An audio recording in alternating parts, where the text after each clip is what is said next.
Hello dear students, welcome to Glaze on Knowledge. In this video lecture, we will study macroeconomics and our topic will be problem of deficient demand and excess demand. This is part 1 of this particular chapter. Okay, so let's start. So before going to understand what is excess demand, what is deficient demand, we have to understand some essential concepts. हमें chapter को समझने से पहले इस पूरे point को समझना होगा, तब जाके हमें पूरे चैप्टर का कॉन्सेप्ट क्लियर होगा. चलिए शुरू करते हैं.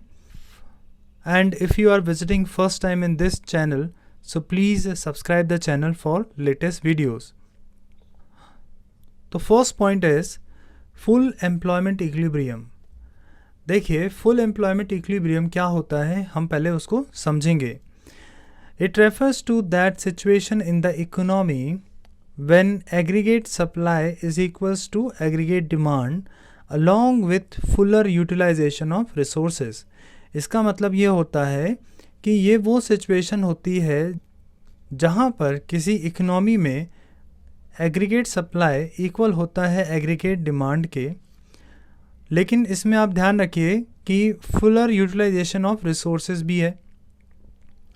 मतलब कि अगर किसी इकोनॉमी में जितनी भी कैपेसिटी है प्रोडक्शन की और वो पूरा प्रोडक्शन वहाँ पे कर रहा है अपनी कैपेसिटी के साथ में, प्लस कि यहाँ पे एम्प्लॉयमेंट की बात की गई है और वो भी फुल एम्प्लॉयमेंट है, तो इसका मतलब ये होता है कि जितने भी लोग काम करना चाहते हैं उन सारे ही लोगों को काम यदि मिल जाता है, ऐसी कंडीशन में अगर हमारा एग्रीगेट डिमांड और एग्रीगेट सप्लाई अचीव हम करते हैं, तब जाके ये क्या कहलाएगा, फुल एम्प्लॉयमेंट इक्विलिब्रियम कहलाएगा. राइट. सो इक्विलिब्रियम क्या होता है, जहाँ पर एग्रीगेट सप्लाई और एग्रीगेट डिमांड बराबर हो जाए, वो पॉइंट क्या होता है, इक्विलिब्रियम. अब हमने क्या किया है हुआ है कि यहाँ पर इक्विलिब्रियम हमको अचीव तो हो रहा है, लेकिन फुल एम्प्लॉयमेंट के साथ में हो रहा है. इसका मतलब है कि हमारे पास कोई भी एक्सेस कैपेसिटी नहीं है. ओके, ना ही कोई भी अनएम्प्लॉयमेंट है इकोनॉमी में. इस सिचुएशन को हम क्या बोलेंगे, full employment equilibrium. Now move on to the second point is that under employment equilibrium. अब देखिए इक्विलिब्रियम का मतलब क्या होता है. अभी हमने बताया कि एग्रीगेट जो सप्लाई है वो हमारे एग्रीगेट डिमांड के इक्वल है, पर कभी कभी ये होता है कि फुल एम्प्लॉयमेंट ना हो उसके बाद भी इकोनॉमी में इक्विलिब्रियम आ सकता है. तो चलिए इसके डेफिनेशन को हम देखते हैं. It refers to that situation in the economy when aggregate supply is equals to aggregate demand but without fuller utilisation of resources. इसका मतलब ये हो रहा है कि अंडर एम्प्लॉयमेंट इक्विलिब्रियम वो सिचुएशन है जहाँ पर किसी इकोनॉमी का एग्रीगेट डिमांड और एग्रीगेट सप्लाई बराबर तो है, लेकिन यहाँ पर जो भी रिसोर्सेस है उसका फुलर यूटिलाइजेशन नहीं हुआ है. तो इसके बावजूद भी हम इक्विलिब्रियम में है, तो ऐसे केस को क्या कहेंगे हम, अंडर एम्प्लॉयमेंट इक्विलिब्रियम. यहाँ पर हमारे पास अभी भी कैपेसिटी है, एक्सेस कैपेसिटी है प्रोडक्शन की. ओके, आई होप क्लियर हो गया होगा आपको. Okay, now move on to the next point, that is voluntary unemployment. देखिए वॉलेंट्री अनएम्प्लॉयमेंट का मतलब यह होता है कि it occurs when some people are not willing to work at all or are not willing to work at the existing wage rate. इसका मतलब ये होता है कि ये वो सिचुएशन होती है जहाँ पर लोग खुद से ही काम नहीं करना चाहते हैं, या फिर जो भी उनको वेज रेट ऑफ़र किया जा रहा है मार्केट में उस रेट पर वो काम नहीं करना चाहते. तो ऐसे में क्या होता है कि यहाँ पर जो वर्ड है वॉलेंट्री, तो वॉलेंट्री का मतलब क्या होता है, खुद से ही. अगर आप अपने आप से ही अनएम्प्लॉयड रहना चाहते हैं तो ये जो सिचुएशन होगी ये होगी वॉलेंट्री अनएम्प्लॉयमेंट. राइट. मतलब कि हमारे यहाँ पर जॉब तो अवेलेबल है पर लोग काम नहीं करना चाहते. ओके, वो काम नहीं करना चाहते हैं जॉब्स अवेलेबल होने के बावजूद भी. क्यों? क्योंकि वहाँ पर उनको उनके अकॉर्डिंग वेज रेट नहीं मिल रहा है. राइट. जो उनको मिलना चाहिए. तो ऐसे केस में पर्सन जो है वो उस तरह की जॉब्स को नहीं लेते हैं और खुद से ही अनएम्प्लॉयड रहते हैं। तो इस तरह के सिचुएशन को हम क्या बोलेंगे? Voluntary unemployment, right. Next point is involuntary unemployment. अब देखिए, ये वो सिचुएशन होती है जहाँ पर लोग काम तो करना चाहते हैं पर उनको काम नहीं मिलता है। जो रेट मार्केट में अवेलेबल है उस रेट में वो काम तो करना चाहते हैं पर मार्केट में जॉब्स ही अवेलेबल नहीं है। तो आप इस पॉइंट को ध्यान से समझिए कि इनवॉलंटरी अनएम्प्लॉयमेंट वो सिचुएशन होती है जहाँ पर when some people are not getting work, जिनको काम नहीं मिल रहा है, even when they are willing to work, वो काम तो करना चाहते हैं एग्जिस्टिंग वेज रेट पर काम ही नहीं है। तो इसका मतलब ये हो रहा है कि हमारी जो इकोनॉमी है वो जॉब्स को क्रिएट नहीं कर पा रही है। इस सिचुएशन को इनवॉलंटरी अनएम्प्लॉयमेंट कहा जाएगा। Next point is full employment.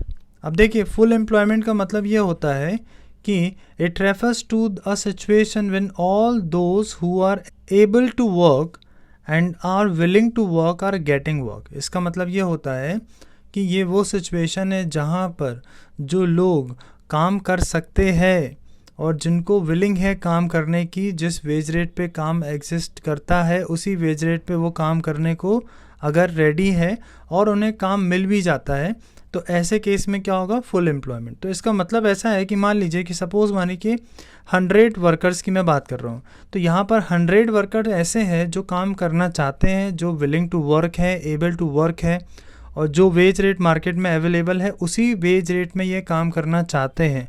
और अगर पूरे के पूरे 100 वर्कर्स को काम मिल जाता है तो ये क्या है? फुल एम्प्लॉयमेंट है।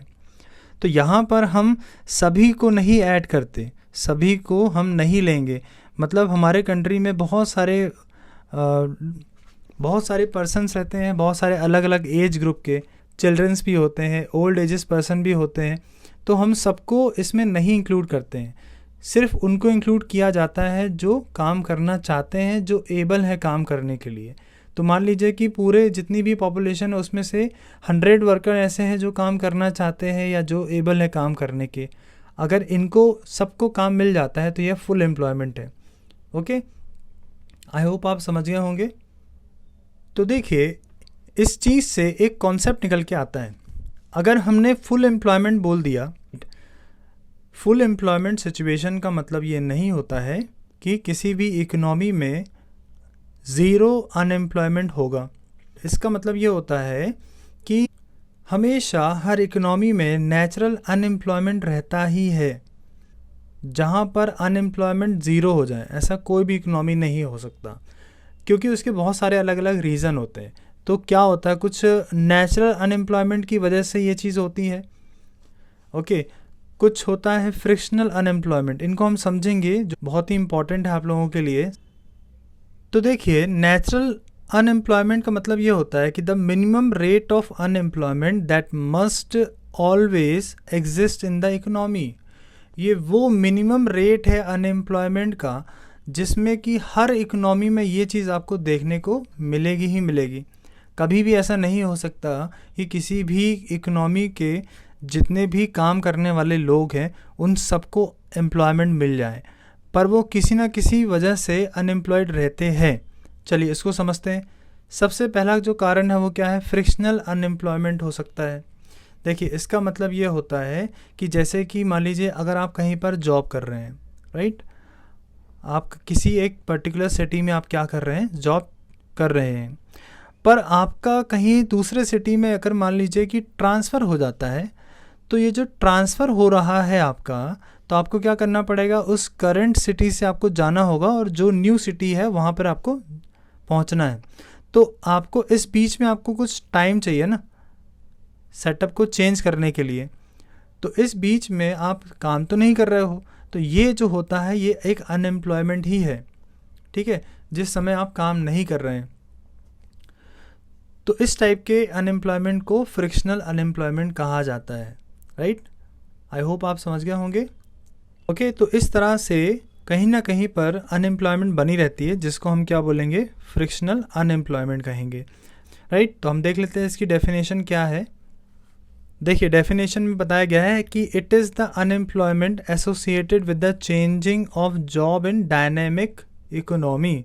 जैसा कि अभी हमने आपको समझाया कि जब आप एक जॉब से किसी दूसरे जॉब में जाते हैं तो उस बीच का जो टाइम पीरियड होता है जिस बीच में आप काम नहीं कर रहे होते हैं, वो जो अनएम्प्लॉयमेंट का पीरियड होता है वो फ्रिक्शनल अनएम्प्लॉयमेंट कहा जाता है।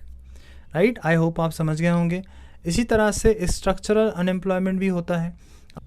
जैसे कि मान लीजिए कि अगर आप कहीं पर काम कर रहे हैं और वहाँ का स्ट्रक्चर चेंज हो रहा है। क्या चेंज हो रहा है? स्ट्रक्चर अगर चेंज हो रहा है तो इसमें क्या हो सकता है कि टाइम लग सकता है। तो इतने टाइम के लिए आप क्या होगे? आप अनएम्प्लॉयड रह जाओगे। तो ये जो चीज़ होती है इसको हम क्या बोलते हैं?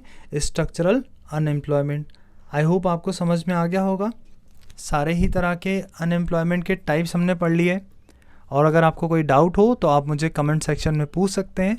चलिए, इस वीडियो में इतना ही है, मिलते हैं नेक्स्ट वीडियो में। और अगर आपको वीडियो पसंद आया तो इसको लाइक करिए, शेयर करिए और चैनल को ज़रूर सब्सक्राइब करिए। Thank you so much.